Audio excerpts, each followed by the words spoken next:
One so welcome back to my YouTube channel. तो मैं आज आपको बताने जा रही हूँ लास्ट 10 डेज आप किस तरह अपना जो ये टाइम है ये किस तरह आप यूटिलाइज कर सके ताकि आपको मैक्सिमम बेनिफिट मिले। आई नो कि बहुत सारे बच्चे ऐसे होते हैं जो अभी इस तरह की सिचुएशन में होंगे कि हमसे नहीं हो पाएगा, जिन्होंने गिव अप कर लिया हुआ होगा। But don't do that. आज ऐसे होंगे जिनको डिप्रेशन में चले गए होंगे, नहीं हमसे नहीं होगा, we are useless, we are that. No, you are not. Be positive, be positive. आप अपनी मेहनत की तरफ देखिए जो आपने की है from the past 2 years, past 3 years, जो आपने मेहनत की है उसकी तरफ देखिए। अगर आपको फिर भी लग रहा है नहीं मैंने नहीं किया है, you can take next job. अगर आपको लग रहा है मतलब कि नहीं हमने मेहनत नहीं की है, वो आपकी गलती है। मगर मैं उन बच्चों के लिए बोल रही हूँ जिन्होंने दिन रात मेहनत की है, 2 साल 3 साल 4 साल मेहनत की है, ड्रॉप्स लिए हैं। अभी अगर वो इस सिचुएशन में है, don't do that, don't be depressed, don't be relaxed. अपने आप पे भरोसा रखो, कॉन्फिडेंट अपना आप जो है अपने आप को कॉन्फिडेंट बनाओ और कॉन्फिडेंस बूस्ट करो अपना। सो मैंने आपसे बस रिलैक्स रहिए, relax relax, just be relaxed. आप पॉजिटिव वे में सोचिए, आप पॉजिटिव वे में सोचिए। सो मैं आपको बताने जा रही थी कि मैंने आपकी लास्ट 10 डेज़ के लिए कुछ चीज़ें जो एनालाइज़ की है वो मैं आपको आपके साथ शेयर करूँ। मुझे लगता है कि ताकि आपका जो टाइम है वो आप अच्छे से यूटिलाइज़ कर पा सकें। जो कुछ बच्चे होते हैं मतलब फॉर एग्जांपल अगर आपको कोई चीज़ नहीं आती, अगर आपको कोई चीज़ नहीं आती है, लीव दैट, अब छोड़ दीजिए, क्योंकि अब कोई फ़ायदा नहीं है। आप वो चीज़ फिर से आप पढ़ेंगे नहीं क्योंकि टाइम नहीं है आपके पास। आपको सिर्फ अब रिवाइज़ करना है, दैट इज़ इट। नॉट कि हमने वो चैप्टर नहीं पढ़ा है अब हम कैसे। अगर आपने कोई चैप्टर जो इंपॉर्टेंट है वो नहीं पढ़ा है, जस्ट वन शॉट लेक्चर में देखिए एंड क्लियर कीजिए, आप उसके क्वेश्चंस लगाइए, दैट इज इट। बट अगर आपको लगता है कोई यूनिट पूरा यूनिट ही नहीं किया है, डोंट डू दैट।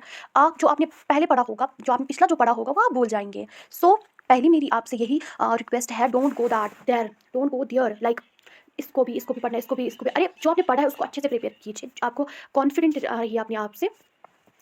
आप फिजिक्स के लिए आप क्या करेंगे, आप फिजिक्स के लिए आप फिजिक्स के लिए आप न्यूमेरिकल्स अभी बंद कर दीजिए सॉल्व करना, आप क्वेश्चन प्रैक्टिस बंद कीजिए। आप सिर्फ फॉर्मूला शीट जो होती है, आपने फॉर्मूला शीट जो होती है आपकी, आप वो सिर्फ रिवाइज कीजिए, just like that. 1 second, I have to show you. या for example this is a formula sheet. आपका जो टॉपिक है इंपॉर्टेंट जो फॉर्मूलाज है इसके, जैसे ये ऑप्टिक्स के हैं, so you can see that आप इसको रिवाइज कीजिए, क्योंकि जो आपके 30% क्वेश्चन जो आते हैं, 30 क्वेश्चन अप्रॉक्सीमेटली 30 क्वेश्चन आपके फॉर्मूला बेस्ड आते हैं, फॉर्मूला से ही आते हैं। बस आप ये क्वेश्चन, आप ये फॉर्मूला लीजिए और आप सोचिए, आप मतलब आप इंप्लीमेशन कीजिए इन फॉर्मूला का। आप एप्लीकेशन देखिए कहाँ कहाँ लगती है, कहाँ कहाँ लग सकती है।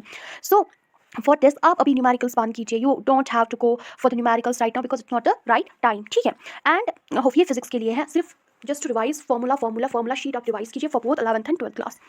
सो फिजिकल केमिस्ट्री के लिए आपको सिर्फ रिवाइज करनी पड़ेगी जो फॉर्मूला शीट होती है, just for example this formula sheet,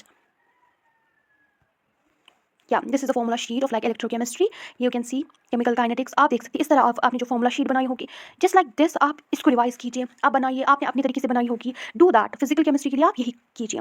and then we have inorganic and organic chemistry. अगर आपने नोट्स बनाए हैं, जो क्लासेस लेक्चर्स आपने अटेंड करे हैं, अगर आपने वो बनाए हैं, वन शॉट वीडियोस देखे या कुछ, आप नोट्स ही रिवाइज कीजिए।